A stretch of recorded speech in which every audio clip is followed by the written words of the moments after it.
నమస్తే, నేను శ్రావణి. ఎన్నికల ప్రచారానికి మరికొద్ది గంటలే మిగిలి ఉంది. మైకుల మోతలు అన్నీ కూడా మూగబోతున్నాయి.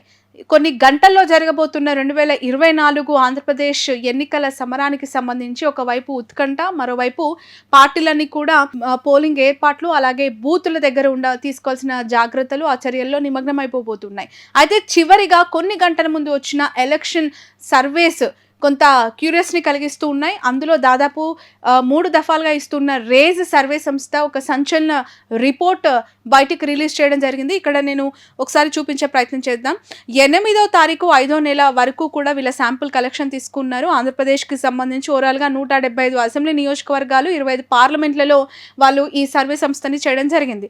సో ఇక్కడ చూడొచ్చు, పార్టీ సీట్స్ 123 నుంచి 128 highest seats, assembly seats YSRCP గెలుచుకోబోతుంది అని చెప్పి వాళ్ళు నిన్న ఇచ్చిన సర్వేలో ఇక్కడ ఓపెన్గా వాళ్ళ ఫిగర్ని చెప్పడం జరిగింది. కూటమి బీజేపీ, టీడీపీ, జనసేన ఈ 3 ప్రధాన పార్టీలు కూటమిగా వచ్చినప్పుడు కూడా 47 నుంచి 52 ఎమ్మెల్యే స్థానాలు గెలుచుకునే అవకాశం ఉంది అని కూడా వాళ్ళు చెప్పడం జరిగింది. ఇక్కడ ఒకసారి గ్రాఫ్ని మనం చూద్దాం. ముఖ్యమంత్రి జగన్మోహన్ రెడ్డి పనితీరుపై మీ అభిప్రాయం తెలపండి. వచ్చే ఎన్నికల్లో ముఖ్యమంత్రిగా ఎవరైతే బాగుంటుంది అని అనుకుంటున్నారు? ఈ 2 ప్రశ్నలు ఆంధ్రప్రదేశ్ ప్రజలని వివిధ నియోజకవర్గాల్లో వాళ్ళు వెళ్ళి శాంపుల్ కలెక్షన్ చేస్తూ ఉన్నప్పుడు అడిగిన ప్రశ్న. దానికి బాగుంది అని చెప్పి 55.10% మంది చెప్పడం జరిగింది. పర్వాలేదు అని చెప్పి 23.30% మంది చెప్పడం జరిగింది. బాగోలేదు అని మాత్రం 14.70% చెప్పడం జరిగింది. అసలు చెప్పలేము, ఇప్పటికిప్పుడు ముఖ్యమంత్రి జగన్మోహన్ రెడ్డి పనితీరు బాగుందా బాలేదా ఈ విషయంపై మాత్రం చెప్పలేము అని చెప్పి 4.90%. ఇక వచ్చే ఎన్నికల్లో సీఎం ఎవరైతే బాగుంటుంది అని అనుకున్నప్పుడు జగన్మోహన్ రెడ్డికి 61.20% ప్రజలు మళ్ళీ సీఎం జగనే అవ్వాలి, మళ్ళీ జగన్మోహన్ రెడ్డి ముఖ్యమంత్రి అయితే బాగుంటుంది అని చెప్పడం జరిగింది. ఇక చంద్రబాబు విషయానికి వస్తే 31.50% మంది ప్రజలు ఆంధ్రప్రదేశ్లో చంద్రబాబు సీఎం అయితే బాగుండు అనే అభిప్రాయాన్ని వ్యక్తం చేశారు. ఇతరులు అంటే చాలామంది ఇక ఏ పార్టీకి ఓటు వేయాలో తెలియక, ఏ పార్టీని నమ్మాలో తెలియక, లేదంటే ఇండిపెండెంట్గా సీఎం అభ్యర్థిని చూడాలి, చంద్రబాబా, పవన్ కళ్యాణ, లేదంటే బీజేపీ నుంచి పురంధేశ్వర్య, లేదంటే షర్మిలనా, జగన్మోహన్ రెడ్డి, ఇలా అన్ని క్వశ్చన్స్కి అతీతంగా ఇతరులను ఇందులో మెన్షన్ చేశారు కావచ్చు. 7.30%గా కూడా ఫిగర్ని ఇక్కడ ఇవ్వడం జరిగింది. ఇక ఓట్ షేర్ ఇండివిజువల్ పార్టీస్కి సంబంధించి ఓవరాల్గా ఆంధ్రప్రదేశ్ రాష్ట్రంలో ఇప్పటికిప్పుడు ఎన్నికలు జరిగితే వైఎస్ఆర్సీపీ 49.8% ఓట్లని నమోదు చేసుకునే అవకాశం ఉంది. రాష్ట్ర వ్యాప్తంగా 49.8% ఓట్లు వచ్చే అవకాశం ఉంది అని చెప్పి ఈ రేస్ సర్వే సంస్థ చెప్తుంది.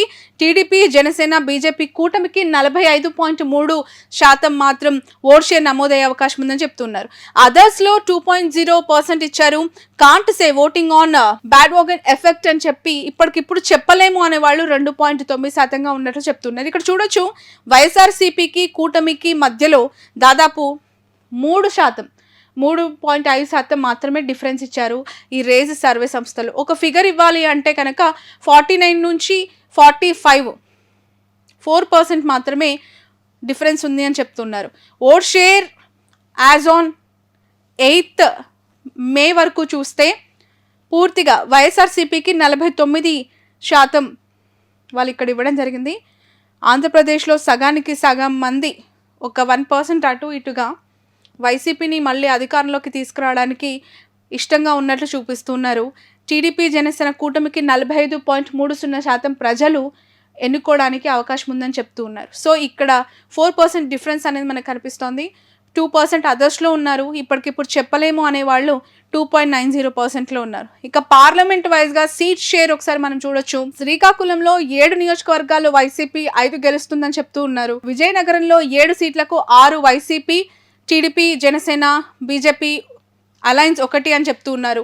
విశాఖపట్నంలో 7 అసెంబ్లీ నియోజకవర్గాలకు గాను 4 వైసీపీ, 3 కూటమికి ఇస్తూ ఉన్నారు.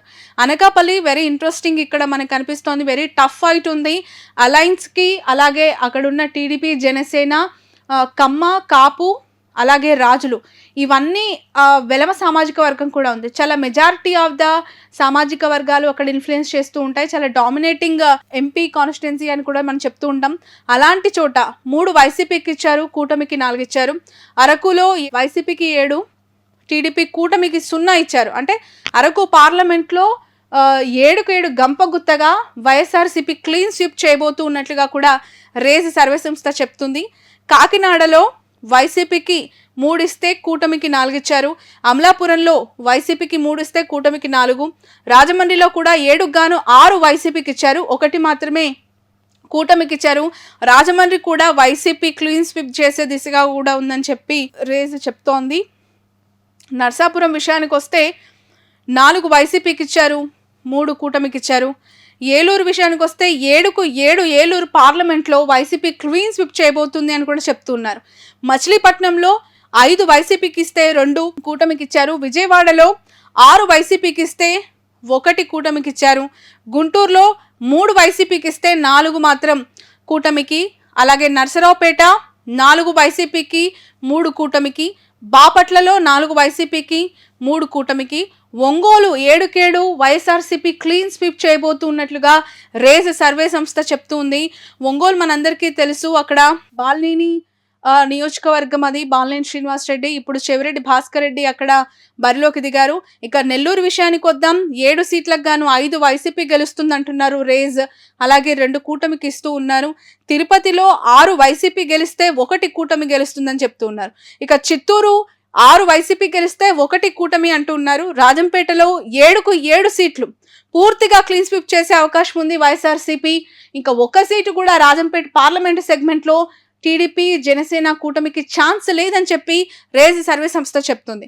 ఇక కడప విషయానికి వద్దాం. కడపలో రేజ్ సర్వే సంస్థ 6 వైసీపీకి ఇచ్చింది, 1 మాత్రం టీడీపీకి ఇచ్చింది. అసలు కడప అంటే వైఎస్ఆర్సీపీ అంటే కడప జగన్మోహన్ రెడ్డికి ఒక బలమైన నియోజకవర్గం కడప పార్లమెంట్. అలాంటి పార్లమెంట్లో 1 నియోజకవర్గం కూటమికి వస్తుంది అనేది చాలా ఇంట్రెస్టింగ్గా కనిపిస్తోంది. Let's wait and see. ఎందుకు అంటే కడప టార్గెట్గా జగన్మోహన్ రెడ్డి ఈసారి అనేక డెవలప్మెంట్స్ చేశారు.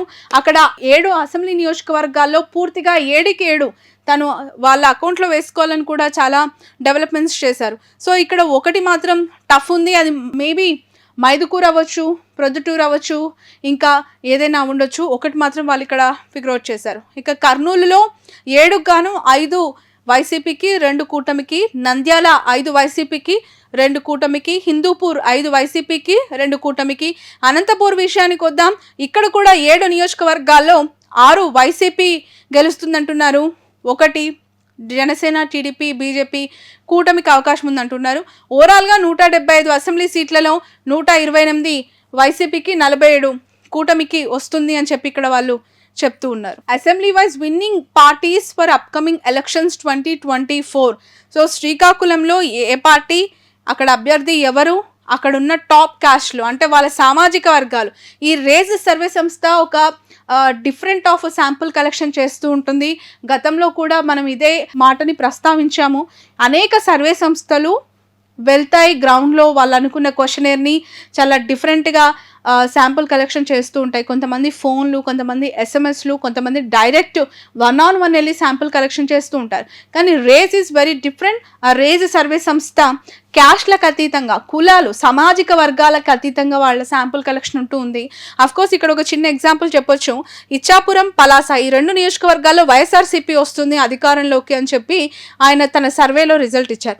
అక్కడున్న పెద్ద కులాలేంటి, పెద్ద సామాజిక వర్గాలు, డామినేటింగ్ క్యాస్ట్లు ఏంటి అనేది రెడ్డిక, యాదవ, అగ్నికుల క్షత్రియ, కళింగ, వడబలిజ, పల్లి యాదవ, వడబలిజ, కళింగ, సవరాస్, కొప్పు సవరాస్. సో ఈ 5 సామాజిక వర్గాల యొక్క డామినేషన్ ఈ ఏరియాలో ఎక్కువగా ఉంటుంది. ఆ సామాజిక వర్గాలకి సంబంధించిన వాళ్ళ ఓట్ షేర్ ఇన్ఫ్లుయెన్స్ చేస్తుంది. కాబట్టి ఈ 2 సీట్లు గెలవడంలో ఈ క్యాస్ట్ల యొక్క ఇంపాక్ట్ ఎక్కువగా ఉంటుంది అని చెప్తున్నారు. వేరాజ్ టెక్కలి మనందరికీ తెలుసు, అచ్చెన్నాయుడు కంచుకోట, అచ్చెన్నాయుడు ఎప్పుడు కూడా అక్కడ గెలుస్తూ ఉన్నారు. అక్కడ ఆయన క్లియర్ కట్గా గెలుస్తారు అని చెప్పి రేసి చెప్తోంది. అక్కడున్న కళింగ, యాదవ, రెడ్డిక, పోలినాటి, వెలిమ, మాల ఈ 5 సామాజిక వర్గాలు ఈ నియోజకవర్గంలో ఇన్ఫ్లుయెన్స్ చేస్తాయి. టెక్కలిలో అచ్చెన్నాయుడు టీడీపీ నుంచి గెలిచే అవకాశం ఉందని చెప్పి రేస్ చెప్తుంది. సో ఇలా 175 నియోజకవర్గాల్లో ఎక్కడెక్కడ వైసీపీ వస్తుంది, ఏ కులాలు అక్కడ ఇంపాక్ట్ చేస్తున్నాయి అనేది కూడా ఈ రేస్ సర్వే సంస్థ ఇవ్వడం జరిగింది. Very interesting factor. జనసేన బోని కొట్టబోతోంది. జనసేన ఇక్కడ ఈ 2024లో అనకాపల్లి నుంచి తన విజయాన్ని నమోదు చేసుకునే అవకాశం ఉంది. మొదటగా అనకాపల్లి అక్కడ మనం చూస్తే కాపు, గవర, యాదవ, తూర్పు కాపు, మాల ఈ 5 సామాజిక వర్గాల యొక్క డామినేషన్ ఎక్కువగా ఉంటుందని చెప్తున్నారు. అనకాపల్లిలో జనసేన వస్తోంది, పెందుర్తిలో జనసేన వచ్చే అవకాశం ఉంది, ఎలమంచలిలో కూడా జనసేన. ఈ 3 అసెంబ్లీ సెగ్మెంట్స్ జనసేన తన ఖాతాలో వేసుకునే అవకాశం ఉందన్నారు. పిఠాపురం, కాకినాడ రూరల్లో కూడా ఈ జనసేన ప్రభావం ఉంటుంది, అక్కడే వాళ్ళు గెలవబోతున్నారని కూడా చెప్తున్నారు. రాజోల్లో కూడా జనసేన పార్టీ అసెంబ్లీలో అడుగు పెట్టబోతోంది. జనసేన తరపున క్యాండిడేట్ వరప్రసాద్ గెలిచే అవకాశం ఉంది అని కూడా రేజ్ సర్వే సంస్థ చెప్తుంది. ఇలా నరసాపురం కూడా జనసేన పార్టీ గెలుస్తుంది అని చెప్తూ ఉన్నారు.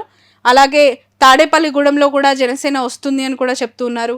ఇలా దాదాపు 175 నియోజకవర్గాల్లో టీడీపీ, జనసేన, వైసీపీ ఇవన్నీ నియోజకవర్గాలు. ఇక్కడ మనకు కనిపిస్తుంది మంగళగిరిలో స్మాల్ ఎడ్జ్ టీడీపీకే ఉంది. ఖచ్చితంగా లోకేష్ గెలిచే అవకాశం మనకి కనిపిస్తోంది. మంగళగిరి చాలా టఫెస్ట్ కాన్స్టిట్యున్సీ. రాష్ట్ర వ్యాప్తంగా కూడా నారా లోకేష్ ఎక్కడ ప్రచారానికి వెళ్ళట్లేదు. ఎవరి తరపున పోటీలో ఉన్న వాళ్ళకి వెళ్ళి తన మద్దతు కోరట్లేదు. ఓన్లీ మంగళగిరికే ఆయన కన్ఫైన్ అయ్యారు. పార్టీనంతా కూడా వదిలేసి కేవలం బాబు, పవన్ కళ్యాణ్ పొత్తులో ఉన్నందుకు ఈ ఇద్దరు రాష్ట్ర వ్యాప్తంగా ప్రచారం చేస్తున్నారు. కానీ మంగళగిరిలో లోకేష్ మాత్రం ఇంటింటికి కూడా డోర్ టు డోర్ క్యాంపెయిన్ చేస్తూ నారా బ్రహ్మని, లోకేష్ ఇద్దరు కూడా కలిసికట్టుగా మంగళగిరిలో గెలవాలి, మంగళగిరిను ఆ సీటును కైవసం చేసుకోవాలి అనే ఉద్దేశంతో చాలా స్పెషల్ ఫోకస్ పెట్టారు. దాని రిజల్ట్ ఇక్కడ కనిపిస్తోంది. మంగళగిరిలో లోకేష్ గెలిచే అవకాశం ఉందని. సో ఇలా 175 నియోజకవర్గాలకి సంబంధించి రేజ్ సర్వే సంస్థ ఇచ్చిన రిపోర్ట్. దాదాపు ఇప్పటి వరకు ఈ మధ్య కాలంలో వచ్చిన అన్ని సర్వే సంస్థలు అంటే మెజారిటీ ఆఫ్ ద సర్వేస్, ఆత్మసాక్షి అవ్వచ్చు, అలాగే పొలిటికల్ ల్యాబొరేటరీ అవ్వచ్చు, నాగన్న సర్వే అవ్వచ్చు, ఇక జన్మత్ సర్వే ఇలా అనేక సర్వే సంస్థలు వాళ్ళ ఒపీనియన్స్ని ఇలా డేటా రూపంలో రిలీజ్ చేస్తూ ఉన్నాయి. But rage is the highest figure to give YSRCP. 123 సీట్లు వస్తాయని చెప్పి రేజ్ చెప్తుంది. చూద్దాం, మరికొన్ని గంటల్లో పోలింగ్ జరగబోతోంది, మరికొన్ని రోజుల్లో రిజల్ట్ రాబోతోంది. ఎవరు ఏ పార్టీకి ఓటు వేయబోతూ ఉన్నారు, ఏ నాయకుడిని సీఎంగా చూడబోతున్నారు.